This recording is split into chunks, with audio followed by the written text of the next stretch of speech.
첫 번째 이야기 어머니를 원망했던 여인.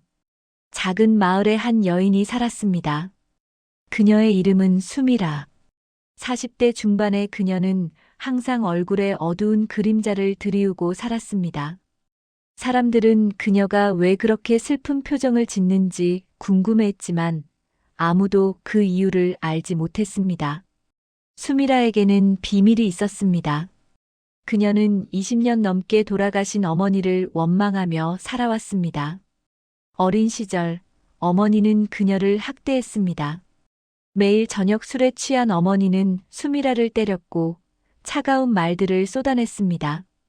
너는 내 인생을 망쳤어. 내가 태어나지 않았다면 내 삶은 달랐을 거야. 수미라는 13살 때 집을 나왔습니다. 친척 집을 전전하며 어렵게 살았고 25에 결혼했습니다. 좋은 남편을 만났고 두 아이를 낳았습니다. 겉으로 보기에 그녀의 삶은 평범했습니다. 하지만 그녀의 마음속에는 어머니에 대한 원망이 검은 돌처럼 박혀 있었습니다. 어머니가 돌아가셨다는 소식을 들었을 때 수미라는 눈물 한 방울 흘리지 않았습니다. 장례식에도 가지 않았습니다. 이제 끝났어. 나는 자유야. 그렇게 생각했습니다. 하지만 이상한 일이 일어났습니다. 어머니가 돌아가신 후 수미라는 더 괴로워졌습니다.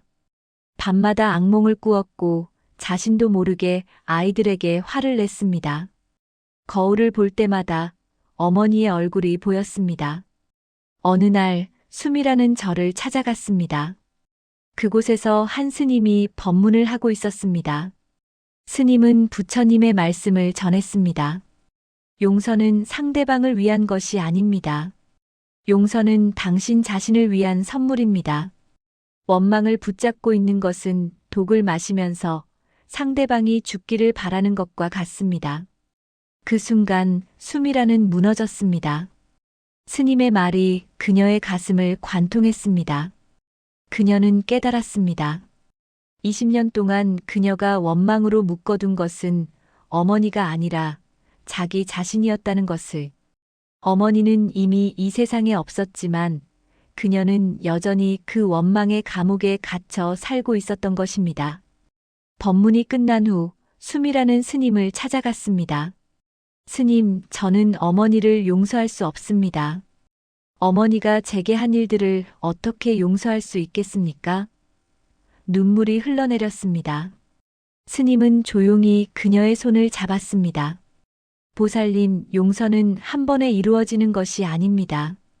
용서는 여정입니다. 오늘은 작은 발걸음 하나만 내디디십시오. 어머니를 이해하려고 노력해 보십시오. 어머니도 고통받았을 것입니다. 어머니도 누군가에게 상처를 받았을 것입니다. 상처받은 사람이 다른 사람을 상처 입히는 법입니다. 수미라는 집에 돌아와 오랜만에 어머니의 사진을 꺼냈습니다. 20년 만에 보는 어머니의 얼굴. 그런데 이상했습니다. 사진 속 어머니의 눈은 슬퍼 보였습니다. 어린 시절에는 보지 못했던 것이었습니다. 어머니의 눈에 담긴 깊은 슬픔과 외로움을. 수미라는 어머니에 대해 조사하기 시작했습니다. 친척들을 만나 어머니의 이야기를 들었습니다. 그리고 알게 되었습니다. 어머니도 힘든 삶을 살았다는 것을. 18배 원치 않는 결혼을 했고 남편에게 학대를 당했으며 수미라를 낳고 남편이 떠나버렸다는 것을. 어머니는 혼자 딸을 키우며 세상의 손가락질을 받았고 그 고통을 술로 달랬다는 것을. 수미라는 울었습니다.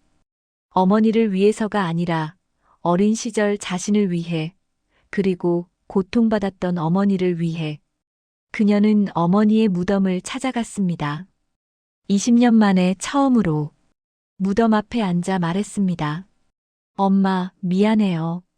오랜 시간 엄마를 미워했어요. 하지만 이제 알아요. 엄마도 아팠다는 것을. 엄마도 사랑받고 싶었다는 것을. 엄마도 행복하고 싶었다는 것을. 엄마를 용서해요. 그리고 나 자신도 용서해요. 이제는 이 원망을 내려놓을게요. 그날 밤 수미라는 처음으로 편안하게 잠들었습니다. 악몽도 없었습니다. 다음 날 아침 거울을 보았을 때 그녀는 처음으로 자신의 얼굴에서 평화를 발견했습니다. 20년 동안 그녀를 짓눌렀던 무거운 돌이 사라진 것 같았습니다. 몇 달 후 수미라는 다시 저를 찾았습니다. 스님에게 감사를 전하기 위해서였습니다.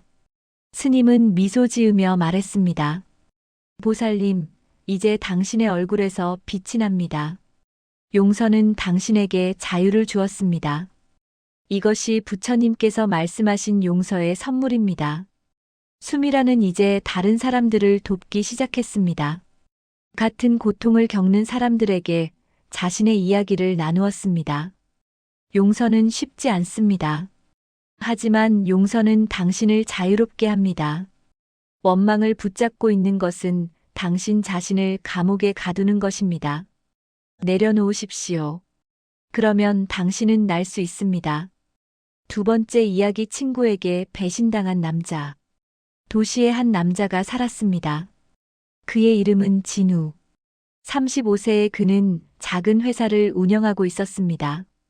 그에게는 대학 시절부터 함께한 친구가 있었습니다. 민호. 두 사람은 형제처럼 지냈고 함께 사업을 시작했습니다. 10년 동안 두 사람은 함께 회사를 키웠습니다. 진우는 민호를 완전히 믿었습니다. 회사의 모든 재무 정보를 공유했고 중요한 결정도 함께 내렸습니다. 하지만 어느 날 진우는 충격적인 사실을 알게 되었습니다. 민호가 3년 동안 회사 돈을 빼돌렸다는 것을. 수억 원이 사라져 있었습니다. 진우는 민호를 만났습니다. 왜 그랬어? 우리 형제 같은 사이였잖아. 민호는 고개를 숙였습니다. 미안해. 나도 어쩔 수 없었어. 빚이 너무 많아서 진우는 분노로 떨었습니다. 빚? 나한테 말했어야지. 우리 사이에 말 못할 게 뭐가 있어. 민호는 떠났습니다. 연락이 끊겼습니다. 진우는 경찰에 신고했고 민호는 구속되었습니다. 회사는 큰 타격을 입었습니다. 진우는 직원들의 월급을 주기 위해 개인 재산을 팔아야 했습니다. 하지만 가장 큰 아픔은 돈이 아니었습니다. 믿었던 친구의 배신이었습니다. 진우는 밤마다 술을 마셨습니다. 어떻게 나한테 이럴 수 있어? 10년 우정이 이렇게 끝나? 분노와 배신감이 그를 집어삼켰습니다. 그는 사람을 믿을 수 없게 되었습니다. 새로운 직원을 뽑을 때도 거래처를 만날 때도 항상 의심했습니다. 이 사람도 나를 배신하지 않을까? 1년이 지났습니다. 회사는 간신히 살아남았지만 진우의 마음은 병들어갔습니다. 아내가 걱정했습니다. 여보, 이제 그만 내려놓아요. 당신이 이렇게 괴로워하는 게 더 힘들어요. 하지만 진우는 고개를 저었습니다. 어떻게 잊어? 민호가 한 짓을 어떻게 잊어? 어느 날 진우는 우연히 한 강연회에 참석하게 되었습니다. 강연자는 교도소에서 봉사활동을 하는 스님이었습니다. 스님은 말했습니다. 용서는 상대방이 용서받을 자격이 있어서 하는 것이 아닙니다. 용서는 당신이 평화를 찾기 위해 하는 것입니다. 강연 후 진우는 스님에게 다가갔습니다. 자신의 이야기를 털어놓았습니다. 스님은 조용히 들었고 그리고 물었습니다. 보살님, 민호를 원망하는 것이 보살님에게 어떤 도움이 되었습니까? 진우는 당황했습니다. 도움이요? 도움이 될 리가 없죠. 하지만 그래도 제가 느끼는 감정이잖아요. 그렇습니다. 그것은 당연한 감정입니다. 배신당했을 때 분노하고 슬퍼하는 것은 자연스러운 일입니다. 하지만 보살님, 1년이 지났습니다. 이제 질문해 보십시오. 이 원망이 보살님의 삶에 무엇을 주고 있습니까? 평화입니까? 아니면 더 큰 고통입니까? 진우는 답할 수 없었습니다. 스님은 계속했습니다. 부처님께서 말씀하셨습니다. 원망으로는 원망이 사라지지 않는다. 오직 원망하지 않음으로써만 원망이 사라진다. 보살님, 민호를 용서하는 것은 민호를 위한 것이 아닙니다. 보살님을 위한 것입니다. 그날 밤 진우는 잠을 이룰 수 없었습니다. 스님의 말이 계속 머릿속을 맴돌았습니다. 그는 자신에게 솔직해졌습니다. 그래, 1년 동안 나는 행복하지 않았어. 민호를 미워하면서 나 자신도 미워하게 됐어. 사람을 믿지 못하게 됐고 웃음도 잃었어. 이게 내가 원했던 삶이 아니야. 다음 날 진우는 교도소를 찾아갔습니다. 민호를 면회하기 위해서였습니다. 1년 만에 보는 민호는 많이 수척해져 있었습니다. 두 사람은 한동안 아무 말도 하지 못했습니다. 그리고 민호가 먼저 입을 열었습니다. 진우야, 정말 미안해. 매일 밤 너 생각을 해. 어떻게 너한테 그럴 수 있었는지 나도 이해가 안 돼. 진우는 민호의 눈을 보았습니다. 그 눈에는 진심 어린 후회가 담겨 있었습니다. 진우는 깊은 숨을 들이쉬고 말했습니다. 민호야, 나 너한테 화났어. 엄청 화났고 배신감에 미칠 것 같았어. 하지만 이제 그만 내려놓으려고. 너를 위해서가 아니라 나를 위해서. 나는 더 이상 이 원망에 묶여 살고 싶지 않아. 민호는 울기 시작했습니다. 고맙다. 내가 용서받을 자격은 없지만 고맙다. 진우도 눈물이 났습니다. 너도 힘들었구나. 혼자 그 빚을 감당하려고 했구나. 나한테 말했어야 했어. 우리 함께 해결할 수 있었을 텐데. 교도소를 나오면서 진우는 이상한 느낌을 받았습니다. 가벼웠습니다. 1년 동안 짊어지고 다녔던 무거운 짐이 내려진 것 같았습니다. 그날 밤 진우는 오랜만에 편안하게 잠들었습니다. 몇 년 후 민호는 형기를 마치고 나왔습니다. 진우는 그를 회사에 다시 받아들이지는 않았습니다. 그것은 용서와는 다른 문제였습니다. 하지만 가끔 만나 커피를 마셨습니다.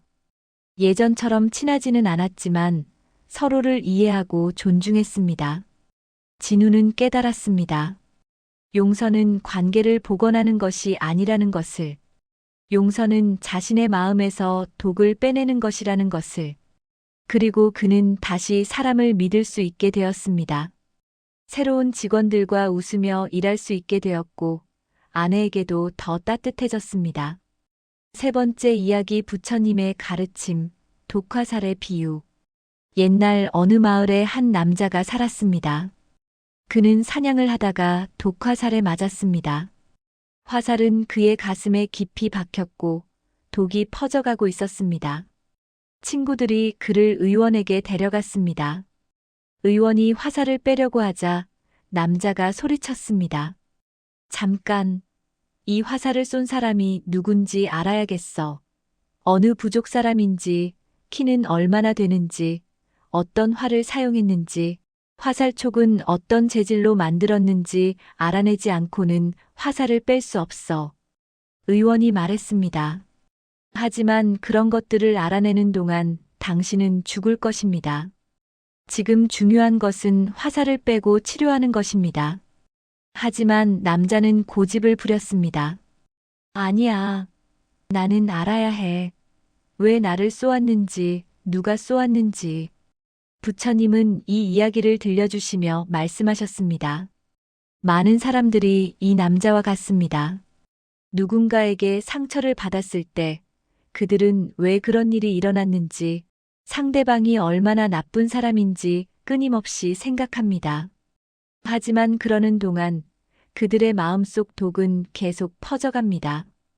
용서는 화살을 빼는 것입니다. 상대방이 왜 그랬는지 완전히 이해하기 전에도 당신은 화살을 뺄 수 있습니다. 그래야 당신이 살 수 있습니다. 원망을 붙잡고 있는 것은 독화살을 가슴에 꽂아둔 채 사는 것과 같습니다. 한 제자가 물었습니다. 부처님, 하지만 용서는 상대방의 잘못을 없던 일로 하는 것 아닙니까? 부처님은 고개를 저으셨습니다. 아닙니다. 용서는 있는 것이 아닙니다. 용서는 그 일에서 배우되 원망으로 자신을 독살하지 않는 것입니다. 화살을 쏜 사람을 기억할 수 있습니다. 다음에 그를 조심할 수 있습니다. 하지만 화살은 빼야 합니다. 그래야 상처가 아물고 당신이 다시 걸을 수 있습니다. 용서는 상대방을 위한 것이 아닙니다. 당신을 위한 것입니다. 네 번째 이야기 전생의 원수를 만난 왕. 부처님 시대에 한 왕이 있었습니다. 그의 이름은 파세나디 왕. 그는 지혜롭고 자비로운 왕으로 알려져 있었습니다. 어느 날 이웃나라의 왕이 그의 나라를 침략했습니다. 전쟁이 일어났고 많은 사람들이 죽었습니다. 파세나디 왕은 간신히 승리했지만 마음은 분노로 가득했습니다.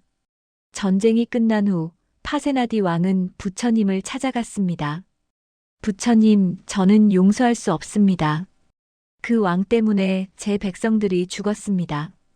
그를 벌해야 하지 않겠습니까? 부처님은 조용히 물으셨습니다. 대왕이여, 그를 벌하면 죽은 사람들이 돌아옵니까? 왕은 답하지 못했습니다. 부처님은 계속하셨습니다. 대왕이여, 제가 이야기 하나를 들려드리겠습니다. 전생의 대왕은 가난한 농부였습니다. 그리고 그 이웃나라의 왕은 부유한 상인이었습니다. 어느 날 상인이 농부의 밭을 빼앗았습니다. 농부는 분노했고 복수를 맹세했습니다. 그 원한이 너무 깊어서 농부는 다음 생에서 전사로 태어나 상인을 죽였습니다. 그러자 상인은 다음 생에서 도적으로 태어나 전사의 가족을 죽였습니다. 이렇게 원한은 계속 이어졌습니다. 몇 생에 걸쳐 두 사람은 서로를 죽이고 죽이는 관계가 되었습니다. 그리고 이번 생에서 대왕은 왕으로 태어났고 그는 이웃나라의 왕으로 태어났습니다. 전생의 원한이 이번 생의 전쟁으로 이어진 것입니다. 대왕이여, 이 원한의 고리를 언제 끊으시겠습니까? 파세나디 왕은 깊은 충격을 받았습니다.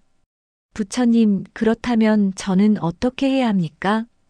부처님은 말씀하셨습니다. 원한은 원한으로 끝나지 않습니다. 오직 원한 없음으로만 끝납니다. 대왕, 이번 생에서 이 고리를 끊으십시오.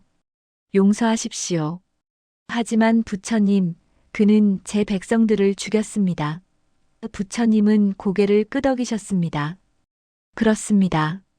그것은 깊은 아픔입니다.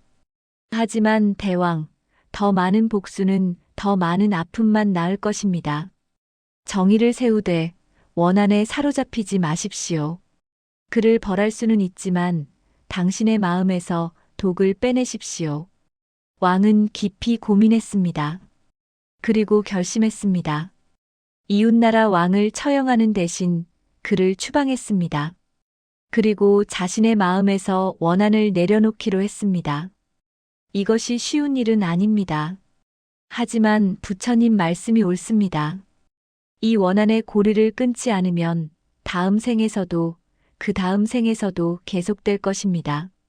몇 년 후 파세나디 왕은 다시 부처님을 찾아갔습니다. 부처님 감사합니다. 원한을 내려놓으니 제 마음이 평화로워졌습니다. 그리고 놀라운 일이 일어났습니다. 이웃나라와 평화 조약을 맺었고 이제 우리는 서로 돕고 있습니다.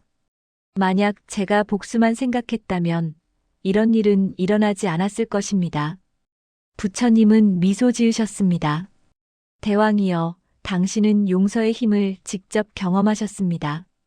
용서는 약함이 아닙니다. 용서는 가장 큰 힘입니다. 왜냐하면 용서는 고리를 끊고 새로운 미래를 만들기 때문입니다. 다섯 번째 이야기 용서의 참된 의미. 부처님께서 한 마을을 지나가실 때의 일입니다. 길가에서 한 노인이 울고 있었습니다. 부처님께서 다가가 물으셨습니다. 어르신, 무슨 일로 우십니까? 노인은 고개를 들었고 부처님을 알아보았습니다. 부처님, 저는 너무 괴롭습니다. 제 아들이 저를 버렸습니다. 평생 그를 키우고 교육시키고 결혼까지 시켰는데 이제 그는 저를 외면합니다. 찾아가도 만나주지 않고 연락도 하지 않습니다. 저는 아들을 원망하며 살아왔습니다. 하지만 부처님, 사람들은 제게 용서하라고 합니다. 어떻게 용서합니까? 그가 한 일을 어떻게 없던 일로 합니까? 부처님께서 노인 옆에 앉으셨습니다. 어르신, 용서에 대해 오해가 있으신 것 같습니다. 용서는 상대방의 행동을 정당화하는 것이 아닙니다. 용서는 그 일이 괜찮다고 말하는 것도 아닙니다. 용서는 무엇일까요? 부처님은 땅에서 돌 하나를 집어드셨습니다. 어르신, 이 돌을 보십시오. 무겁습니다. 만약 어르신이 이 돌을 하루 종일 들고 다닌다면 어떻게 되겠습니까? 노인이 답했습니다. 팔이 아프겠지요. 무거워서 다른 일을 할 수 없을 것입니다. 맞습니다. 원망은 이 돌과 같습니다. 어르신은 몇 년 동안 원망이라는 무거운 돌을 들고 다니셨습니다. 그것이 어르신을 얼마나 피곤하게 만들었습니까? 용서는 이 돌을 내려놓는 것입니다. 아들의 행동이 옳았다고 말하는 것이 아닙니다. 단지 어르신이 더 이상 이 무거운 짐을 지지 않기로 결정하는 것입니다. 노인은 눈물을 닦았습니다. 하지만 부처님, 돌을 내려놓으면 아들이 한 일이 그냥 없던 일이 되는 것 아닙니까? 부처님은 고개를 저으셨습니다. 아닙니다. 일어난 일은 일어난 일입니다. 그것은 변하지 않습니다. 하지만 어르신이 그 일을 어떻게 기억하고 어떻게 마음에 담을지는 어르신이 선택할 수 있습니다. 어르신은 두 가지 길 중 하나를 선택할 수 있습니다. 첫 번째 길은 원망의 길입니다. 매일 아들이 한 일을 떠올리고 화내고 슬퍼하는 것입니다. 이 길을 가면 어르신은 계속 고통받을 것입니다. 두 번째 길은 용서의 길입니다. 아들이 한 일을 기억하되 그것에 묶이지 않는 것입니다. 이 길을 가면 어르신은 평화를 찾을 것입니다. 노인은 고민에 잠겼습니다. 부처님, 저는 두 번째 길을 가고 싶습니다. 하지만 어떻게 시작합니까?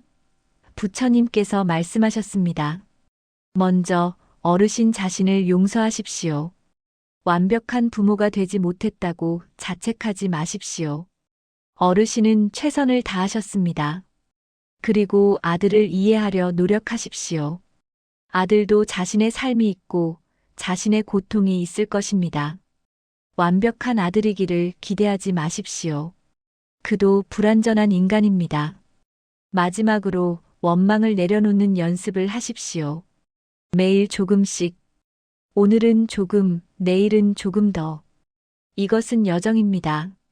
노인은 고개를 숙여 부처님께 절했습니다. 부처님, 감사합니다. 이제 이해가 됩니다. 용서는 아들을 위한 것이 아니라 저를 위한 것이군요. 부처님은 미소 지으셨습니다. 그렇습니다. 용서는 어르신 자신에게 주는 가장 큰 선물입니다. 몇 달 후 부처님께서 다시 그 마을을 지나가셨습니다. 노인이 달려와 부처님께 인사했습니다. 노인의 얼굴에는 평화가 있었습니다.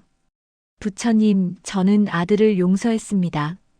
그리고 놀라운 일이 일어났습니다. 아들이 찾아왔습니다. 그도 죄책감에 괴로워했답니다.